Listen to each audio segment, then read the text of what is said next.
네, 안녕하세요. 중학교 2학년 과학 5단원, 지금 호흡에 대해서 배우고 있는데요. 호흡 파트에서 이제 기체교환에 대한 내용을 한번 살펴보도록 하겠습니다. 먼저 일단은 심장을 좀 한번 그려보겠습니다. 심장은 그냥 이렇게 단순하게 좀 그려보도록 하겠습니다. 그래서 이제 심장을 필두로 해서 이제 여러 가지 이제 순환이 일어나면서 이제 호흡에서 이제 우리가 얻은 산소를 갖다가 온몸에다가 이제 공급을 해주게 되는데요. 혈관 라인을 좀 한번 그려보도록 하겠습니다. 파란색으로 이제 선생님이 그리는 것은 이제 정맥혈이다. 라고 생각을 좀 해주시면 좋겠고요. 그 다음에 선생님이 이거 빨간 색깔로 그리는 것은요, 이렇게 그리는 것은 이제 동맥혈이 흐르는 거다. 라고 좀 생각을 해주시면 되겠습니다. 그래서 이제 좀 라인 좀 연결해 볼까요? 라인을 연결하시면은 이렇게 이제 혈관 라인을 그릴 수가 있습니다. 여기도 다 사실은 뭐 갈라져 있는 거가 되는 거고요. 그래가지고 이제 모세혈관하고 결국에는 이제 폐에서 기체교환이 일어나게 되는데 이제 여기다가 이제 선생님이 그림 그릴 것은 이제 뭡니까? 폐포를 그리는 거예요. 폐포를 갖다가 폐포를 이렇게 그리면은 결국에는 이제 폐포 쪽으로 공기가 쭉 들어오게 되는데 이 공기 중에서 어떤 거를 우리가 이제 얻고자 하는데 그 목표가 있어요. 산소를 얻죠, 그렇죠? 산소를 받아들이게 되는 것이고 그다음에 이제 필요 없는 이산화탄소는 이제 바깥쪽으로 내보내게 됩니다. 그래갖고 이제 흐름은 이제 이쪽으로 가는 거예요. 이쪽으로 갔다가 이렇게 이제 흘러 들어가는 겁니다. 나왔다가 들어가는 거. 그래서 이제 폐하고 이제 기체 교환을 한번 하게 됩니다. 그렇죠? 폐하고 기체 교환을 하게 돼요. 그래서 우리가 이제 혈관 이름하고 혈액 이름을 좀 한번 다시 써보면은 심장에서 나가니까 요거는 우리가 폐 쪽으로 나가니까 요게 폐의 모세혈관입니다. 폐의 모세혈관. 그래서 이제 폐 모세혈관 쪽으로 나가는 혈관이니까 심장에서 나가니까 우리가 폐동맥이다 이렇게 부르게 되는 거고 요 혈액에는 산소가 별로 없으니까 우리가 이제 정맥혈이다 라고 이제 부르게 되는 거고요. 그 다음에 이제 폐에 가서 산소를 많이 받아들였어요. 그쵸? 산소가 많으니까 이제 동맥혈이다 라고 이제 우리가 부르게 되는 거고 그 다음에 이제 심장으로 들어오니까 폐 쪽에서 심장으로 들어오니까 우리가 이제 정맥이다. 이렇게 이제 우리가 얘기를 할 수가 있는 거죠. 혈관 이름은요. 그 다음에 이제 신선한 이제 산소를 싣고서는 폐정맥을 타고 심장으로 들어왔어요. 그 다음에 요거를 갖다가 온몸에다가 공급을 해줘야겠죠, 그렇죠? 그래서 온몸에다가 공급을 해주는데 그림을 좀 그려보시면은 요렇게 해서 쫙 이렇게 이제 들어오게 되는 겁니다. 그래갖고 이제 혈관 라인도 요거 좀 한번 그려주시면은 요렇게 그릴 수가 있죠, 그렇죠? 그래서 이제 혈액이 이제 이쪽으로 나가서 이렇게 가서 이렇게 이제 들어오게 되는 겁니다. 그 다음에 이제 요것은 뭘 표현한 거냐면은 온몸의 모세혈관을 표현한 것이에요. 온몸의 모세혈관. 그래가지고 일단은 요것도 이제 여기서 이제 기체 교환을 하게 되는데 여기에 이제 뭐가 있습니까? 여기에 이제 온몸에 있는 조직세포가 있다. 라고 이제 보시면 되는 거고 이 조직세포 쪽으로 결과적으로 이제 산소를 공급을 하는 거죠, 그렇죠? 신선한 산소를 공급을 하고 이제 조직세포 쪽에서 온몸의 모세혈관 쪽으로 이제 이산화탄소를 내보내게 됩니다, 그렇죠? 그래가지고 이제 기체 교환이 이런 식으로 일어나는데 일단 혈관 이름 좀 써보면은 심장에서 나가니까 온몸 쪽으로 나가니까 우리는 이거를 갖다가 대동맥이라고 부르게 되는 거고 산소가 많으니까 동맥혈이다. 라고 이제 부르게 됩니다.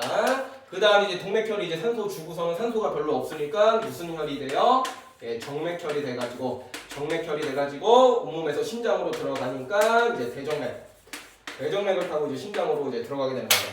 요게 이제 어떤 기체 교환의 하나의 사이클이 되겠습니다. 그래가지고 여기에서 지금 하나씩 살펴보시면은 심장에서부터 이제 폐동맥을 타고 정맥혈이 가가지고 산소를 공급받습니다. 산소를 공급받고 이산화탄소를 내뱉어요. 그럼 이제 동맥혈이 돼가지고 폐정맥을 타고 심장으로 들어오게 되겠죠. 그 다음에 심장에서 이제 대동맥을 타고 동맥혈이 온몸의 조직세포한테 가가지고 산소를 전달시키고 CO2를 받아들입니다. 그 다음에 이제 정맥혈이 돼가지고 대정맥을 타고 심장으로 들어오게 되죠. 그 다음에 이제 여기는 이제 산소가 별로 없으니까 다시 이제 폐동맥을 타고 정맥혈이 폐 쪽으로 간 다음에 산소를 받아들이고 그 다음에 다시 동맥혈이 돼서 온몸한테 공급하고 산소 전달해 주고 다시 산소 받으러 가고 산소 받아가지고 다시 전달해 주고 이러면서 이제 계속 이제 어떤 순환고리가 이어지는 거예요. 순환고리가 이어지는 겁니다.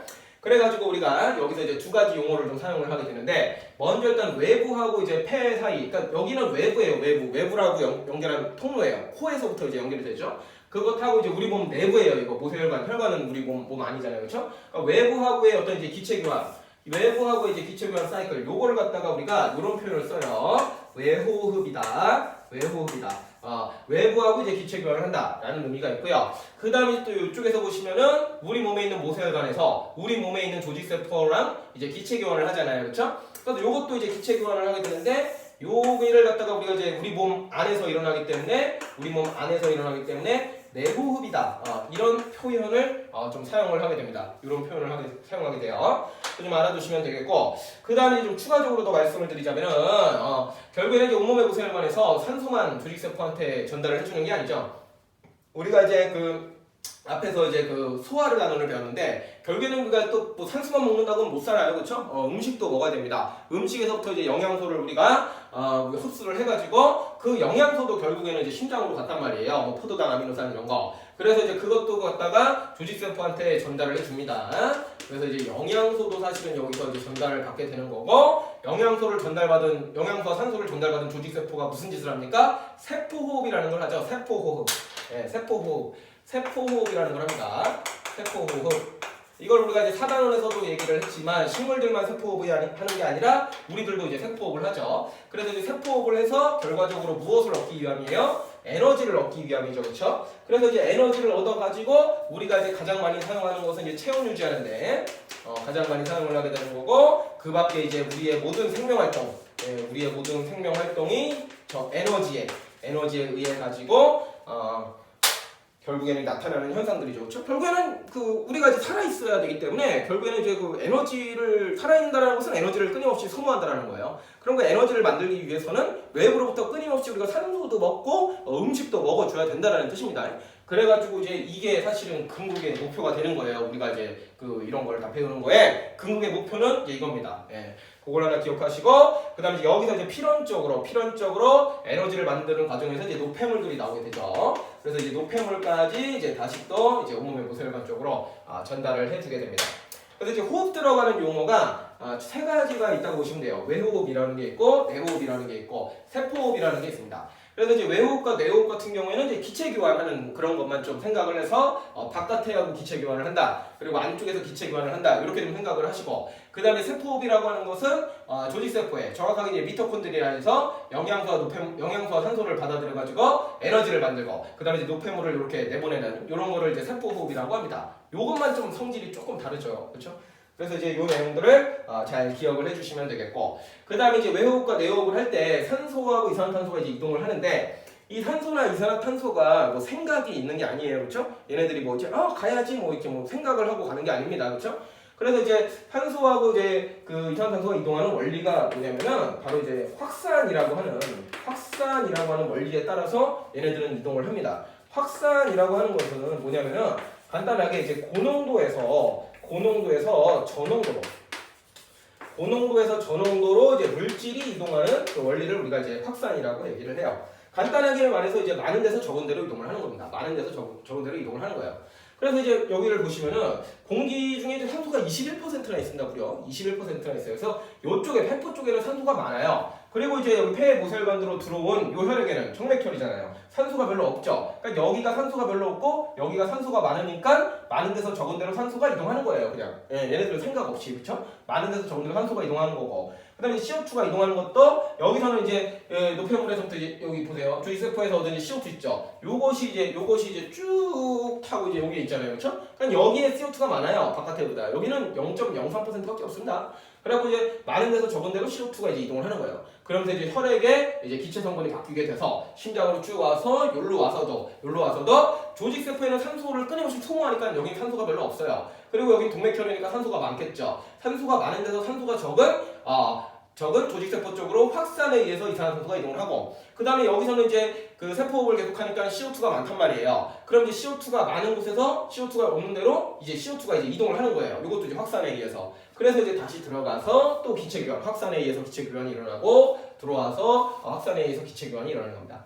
그래서 이제 기체교환의 원리는 무엇인가요? 그러면은 이제 단순하게 이제 확산이라고 생각하시면 되고 많은 데서 적은 데로 이동을 한다. 이렇게 이제 간단하게 생각을 해주시면 되겠습니다. 요거는 좀 하나 요거는 그 필기를 좀 하나 해주세요. 알죠? 제가 앞으로 이제 좀 확산이 뭐예요? 그럼 이제 이렇게 하는 게 아니라 이제 확산이 뭐예요? 그럼 이제 고농도에서 저농도로 물질이 이동하는 거예요. 이렇게 좀 답변을 해주시면은 되겠습니다. 그래서 이제 순환하고 뭐 뗄래야 뗄 수가 없으니까 같이 좀 호흡은 기억을 해주시면은 되겠습니다. 수업은 여기까지 하도록 하죠.